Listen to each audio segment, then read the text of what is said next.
Hello, this video is rushed as hell because I took way too long to start it and the movie's coming out really soon, so I had to make this a time crunch, and all during portfolio season. Yay! I hope I got this out on time.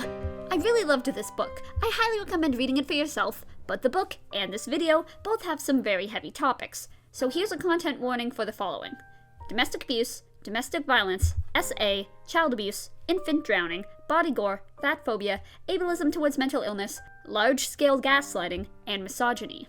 All this being said, let's begin. Let's go. For the sake of time, here's the cast. Millie is our main girl, and she's out of jail on parole. We're not privy to what she did, but it was bad enough that she was locked up for the last 10 years. She's broke and really needs a job. Next is Nina Winchester, a housewife married to a wealthy man. She's nice enough, but she has very strange behavior. Andrew Winchester is the husband, and he's got crazy money and, apparently, a handsome face. And then there's the daughter of the family, Cecilia. She doesn't express much and is constantly in really fancy dresses. Millie scores a job working as a live-in maid for the Winchester family, and she's very happy, as up until now, she's been living in her car. The room in the attic she's given is practically a closet, with very little space and a cot for her to sleep on, but considering the great salary and the legroom, it's 100 times better than her car. But the room, weirdly enough, can only be unlocked from the outside. Millie gets to work cleaning the house and makes the daughter peanut butter crackers as a snack, not knowing the kid is allergic to peanut butter. Nina scolds Millie for putting her daughter in danger, and insists that she told Millie about the kid's allergy. But she didn't. Millie had no idea. Things get even weirder when the next morning the kitchen is trashed. Nina swears up and down that Millie threw out her PTA meeting notes, but once again, Millie has no idea what she's talking about. A week later, Nina gives Millie some old dresses that don't fit her anymore, and also gives her the key to her bedroom. You know, the room that only unlocks from the outside. Totally not weird. Things keep getting stranger and stranger. The house gets trashed every night. Nina tells Millie the wrong school to pick up the kid from, and Millie learns that Nina is on antipsychotics, which was a bit unexpected, but isn't that weird. One day, the couple comes home devastated as they just learned that Nina isn't capable of having more children. That night, Millie wakes up just screaming, and when she goes downstairs, she finds Nina bleeding and acting scary. She even seems to be delighted by Millie's fear. It's all very weird. Things become more clear when a fellow neighborhood housemate spills the tea on Nina. Years ago, when Cecilia was just a baby, Nina drugged herself and Cecilia and tried to drown them both in the bathtub. Hugh was institutionalized after and still has occasional delusions. Millie feels horrible for Nina and instantly sympathizes with her. She knows Nina loves her daughter, and even though Nina is a difficult boss, her behavior now has an explanation. She figures it was some powerful postpartum depression mixed with pre-existing mental health issues. Shortly after, Nina drives the daughter to summer camp, leaving Andrew and Millie alone for a night. Andrew has tickets to a Broadway show, and invites Millie to come with him. Millie knows it's a bad idea, as she's attracted to Andrew, but in the end she agrees. Uh-oh. She puts on one of Nina's dresses that she was gifted, and they head out to see the show. There's a lot of weird tension between them. Uh-oh. And afterwards, they go to a fancy dinner together and get drunk. Uh-oh. And one thing leads to another, and they end up sleeping together. No, come on, girl. Millie, come on. God damn it, Millie. Millie wakes up in the hotel feeling terrible. She knows Nina and Andrew's relationship has been deteriorating, but she also knows that that doesn't justify sleeping with a married man. Andrew, on the other hand, doesn't seem to care. They both agree to keep it a secret, but a few days later during dinner, Nina casually says, "So Millie, how's prison food?" Millie is horrified that Nina knows she's been to prison before, as she was sure that nobody in the house knew. When she goes to her room, she sees the Broadway playbill laid out on her desk, not where she left it, and now it's absolutely clear that Nina knows that Andrew and Millie fucked. A few days later, Nina accuses Millie of stealing the dresses she gifted her. Millie is defended by Andrew, and the conversation escalates so much that he finally decides to divorce her. Millie feels terrible about the whole thing, and right before Nina leaves, Nina tells her, quote, "I'll never forget this, Millie." Millie is nervous for the next few days, wondering when or if Nina will show up again. Andrew starts a proper relationship with Millie, and she moves into the proper guest room. A few days later, he asks her to go get him something that he left in the attic bedroom. When she enters, the door is suddenly slammed shut behind her. She screams, but no one answers. Did Nina come back? Where the hell is Andrew? What's going on? What a twist! We cut to 9 years earlier, when Nina was a fresh college dropout working 2 jobs as a single mom to support her and her infant daughter. After an embarrassing moment at work, she meets Andrew Winchester, the CEO of the huge company, checking on her. He takes her to lunch, asks her out on a date, and a while later they tie the knot, officially married and happy and all that jazz. He asks her to go get something he left in the attic, and she heads up, but he locks her in. She's stuck in the tiny room, and she screams and claws at the door for hours, but it's no use. He comes by later and assures her he'll let her out. Just not yet. He's upset that the roots of her hair are showing, and demands that she rip out 100 of her hair strands with the hair follicle as punishment, and then he'll let her out. He comes back hours later, and she's done it, but he makes an excuse and makes her do it again.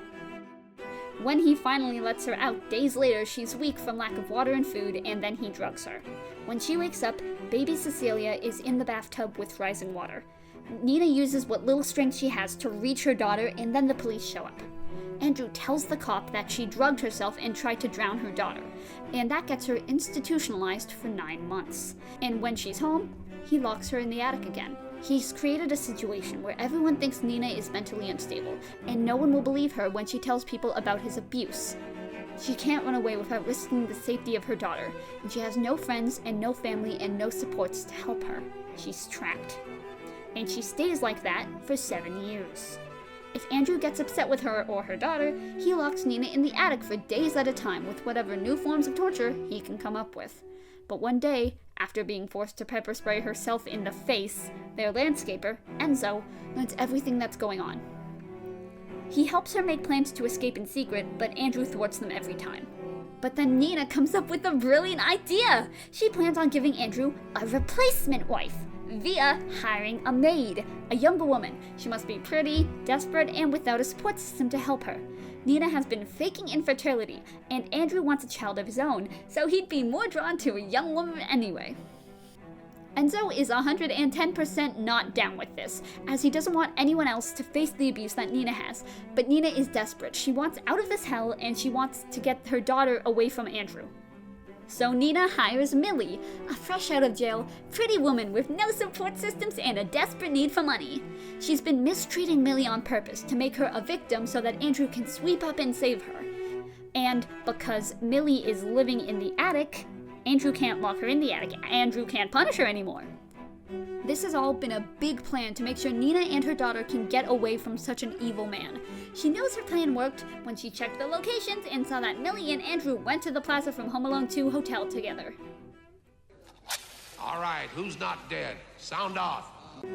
Cut back to Millie, locked in the attic. She asks Andrew to let her out, and he says he'll let her out. Just not yet. He forces her to balance 3 huge, heavy books on her stomach while laying still on the ground for 3 hours. She eventually does the task, but he makes her do it again, saying she did it wrong. It's absolute agony. She's in there for 2 days before Andrew opens the door and she attacks him with pepper spray, and then she locks him in the attic. Nina hid pepper spray from Millie in the attic, as she knew Andrew would do this. But she also knew that Millie would be able to fight back, because the reason Millie was in jail for so long was that she killed a man who was SAing her friend at a party in high school. She beat him to death with a paperweight. She has a long history of men trying to harm her and taking matters into her own hands. Nina did a background check, knows all this, and ultimately, that's the reason she hired Millie in the first place. She wants Millie to kill Andrew. After getting a mayo sandwich and some water, Millie comes back upstairs. Andrew demands to be let out, and Millie says she'll let him out. Just not yet. She tells him to balance the heavy books over his gitch for 3 hours and then makes him do it for another 5. As he's getting that taste of his own medicine, Millie ponders. She realizes that he's probably done this to Nina and locked her in the attic before, and she also wonders how many women he's hurt or killed in that room. The next day, she tells him she'll let him out. Just not yet. She slides pliers under the door and demands he tear out a tooth if he wants to be let out so badly. He makes a wretched sound as he rips the tooth out. But you know, this is only the beginning of Andrew's suffering. That I also fucked your wife. And she had a diamond in her vagina! Back to Nina. After Andrew kicked her out, she checks into a fancy hotel to get her bearings and plans to run away with her daughter to California once Cecilia is out of summer camp. Enzo shows up, and they're both so happy she's finally free after all these years that they sleep together. Okay, I guess. Okay, good for them, I guess. After some talking, they decide to help Millie get away from Andrew, now that Nina and her daughter have a safe out.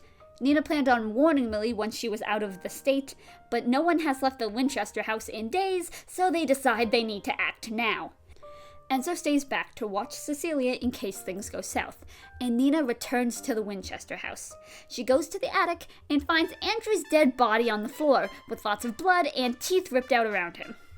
Millie trapped Andrew in the room, and she had been torturing him for days until he died of dehydration. She's been too scared to check that he'd finally died. She sobs, knowing she'll lose her freedom and go back to jail all over again. Nina hesitates before telling Millie to run. Nina will cover for her, and take the fall for Andrew's death. Millie runs, and Nina calls the police on herself, having found her husband's body. The officer who arrives, Mr. Connors, is told that Andrew locked himself in the attic and died after a few days. This doesn't explain all the blood and the teeth ripped out, but he's very happy to close the case as is. The cop reads between the lines, and even though it's very obvious that someone did this to Andrew, the cop uses his connections to have it all ruled an accident since Andrew abused his daughter over a decade ago. Nina is stunned by her luck. She thought she was absolutely fucked, but she's a free woman. Woo! Yay! A month later at the funeral, Andrew's scary mother shows up. She's not distraught about her son's death at all, and she even thanks Nina for, quote, teaching him a lesson. She says she taught him if he can't take care of his teeth, they'll be ripped out. She used to rip out his teeth when he misbehaved. She then leaves. So that's where Andrew got it from, goddamn! We cut to Millie nearly a year later, interviewing for a maid job that Nina recommended her for. Millie notices signs of physical abuse on the lady of the house, and realizes why Nina recommended her for this job. Nina wants Millie to help other women out of domestic abuse in ways that no one else will. And Millie accepts. And that's The Housemaid. I had fun reading this and making this video. I had to leave a lot of stuff out, but trust me, I really liked this book. There's so much more I had to leave out. I'm curious how the movie will adapt this all. I read this book almost entirely while at work and like within 2 weeks, and then I sped run this entire script and video making process, and also one of my drawing tablets died after 8 years of loyal service in the middle of me making this video, so that's why partway through the drawing quality just gets 100 times better, because now I got a fancy ass drawing tablet and it feels amazing. Anyway, yeah, my sister recommended this book to me because she hated it, and then when I read it, I really liked it. Yay! Yeah, I got portfolio stuff to do, soup. I really hope I made this video in time before the movie came out, but you know, gonna do my best. Anyway, that's all. Thank you for watching.